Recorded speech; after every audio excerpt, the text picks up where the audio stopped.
Hello, hello. Thank you so much for watching this video. I just wanted to geek out a minute about one of my favorite topics, which is leadership communication. And today I'm going to talk about the leader's role. And I want to start off by explaining what a leader's role is not. The leader's job is not to increase production. It is not to deepen employee morale, and it is not to enhance the quality of work. Ironically enough, this is how we measure how successful a leader is, but that's not their job. Their job is to inspire. And if the employees are inspired, then yeah, we should see an increase in production. We should see a deepening in employee morale, and we should see an enhanced quality of work. Now, guys, when I say to inspire and stuff, I'm not talking about just like, oh, hey man, let's just love everybody and it'll all work out. Okay, that's not what I'm talking about. I'm talking about something deeper. I'm talking about what gives us our drive, what gives us purpose. I'm talking about our inspiration. In fact, the word is a Latin-based word, which means to breathe life into. And that's what a leader does, is they breathe life into the organization. So I'm going to share with you 4 ways how leaders inspire, or how they breathe life into their organizations. First, they improvise during emergencies. Second, they redefine what performance is. Number 3, they surround themselves with better people. And number 4, they find a higher purpose. This is how leaders inspire, guys. So, first, let's talk about improvising during emergencies. If you're on a boat and you're working this boat, you have your daily tasks, you have your jobs, right? But the moment that boat starts to sink, your priorities are totally shifted. And it's the leader, it's the captain of the ship who starts organizing and telling people where to go and what to do. They keep everyone organized and they're working off the cuff. They're improvising. You either improvise or you paralyze.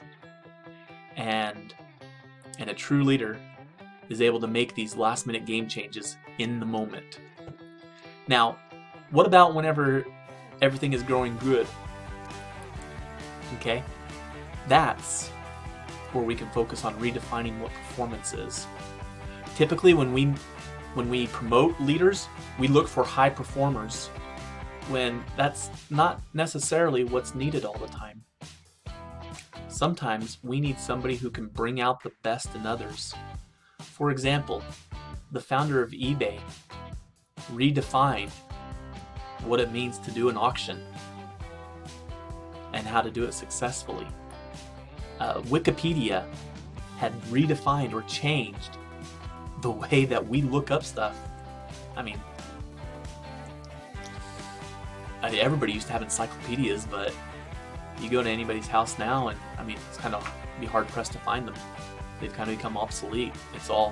They followed Wikipedia and having an online encyclopedias. Netflix changed the way we bring movies into our home. They changed the process. And or say in other words, what they do is they make it better. And so what I want to talk about next is Steve Jobs. Steve Jobs provides us with an excellent example of surrounding yourself with better people. And when I say better people, I mean they're better in certain aspects. For example, Steve Jobs was not the greatest tech-savvy computer geek around. I believe that title probably went to Steve Wozniak, his partner. And together, they built a computer. But they weren't just selling computers. They were providing an opportunity for every American who wanted one to have one, because at this point, back in like 1976, only large corporations could afford computers. But Steve Jobs saw the value that this could have, and together with Wozniak, they figured out how to provide everybody who wanted one with a computer in their home, not just at work. And then after that, he said, hey, you know what? Let's see if we can redefine how people listen to music. And he did. He created iPods with iTunes. Now, did he actually do it? No. He had a ton of Steve Wozniaks at that point doing it. And then again, whenever he said, hey, you know what, let's tackle the cell phone industry, Once again, he had a ton of Steve Wozniaks figuring that out. But what he did was he provided the vision.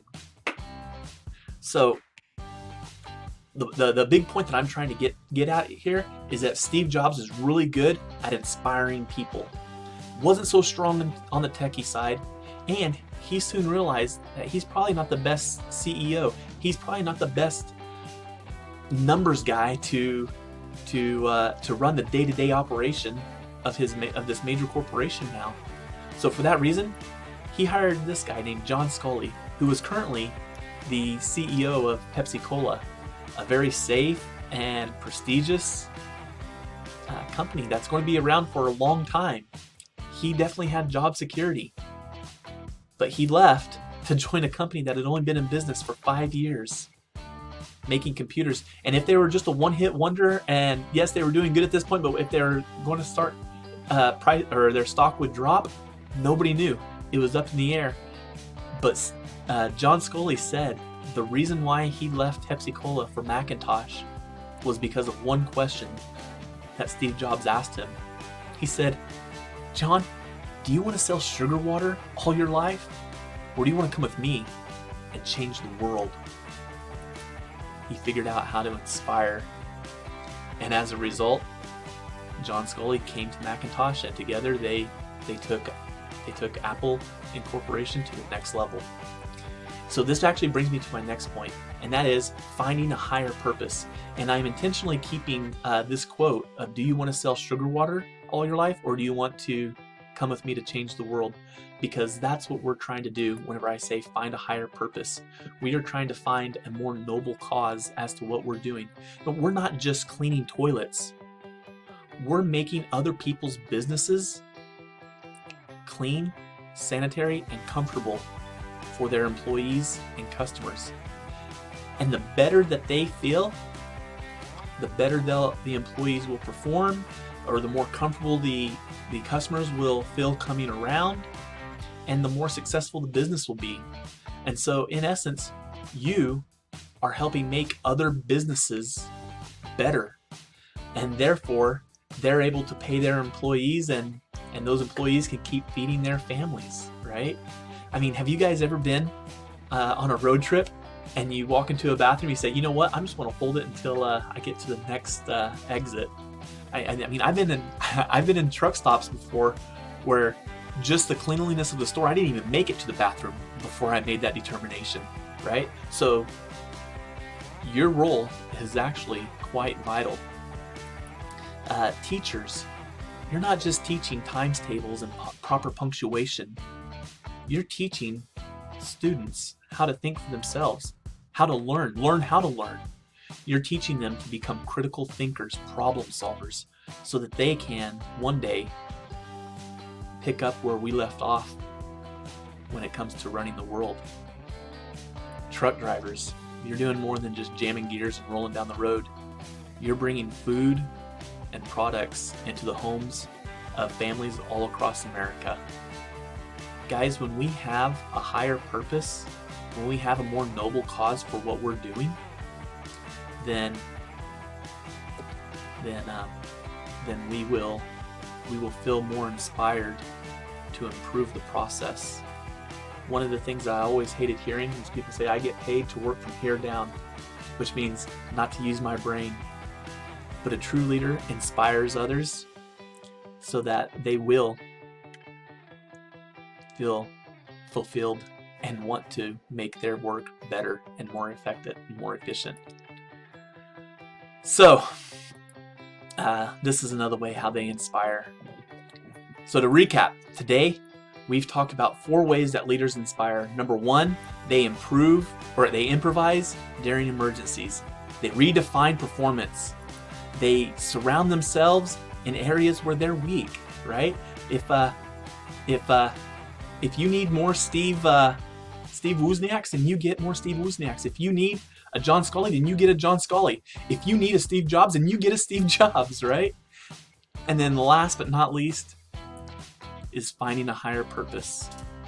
Knowing what you're really doing, looking in the long term, in the big picture of what you're doing. And like I said, this is how we inspire. Guys, I just want to close with a quote from Rear Admiral Grace Hopper, who once said that you manage things, but you lead people. In my next video, I'm going to talk about the most difficult aspect of leadership, and that is communication. Thank you so much.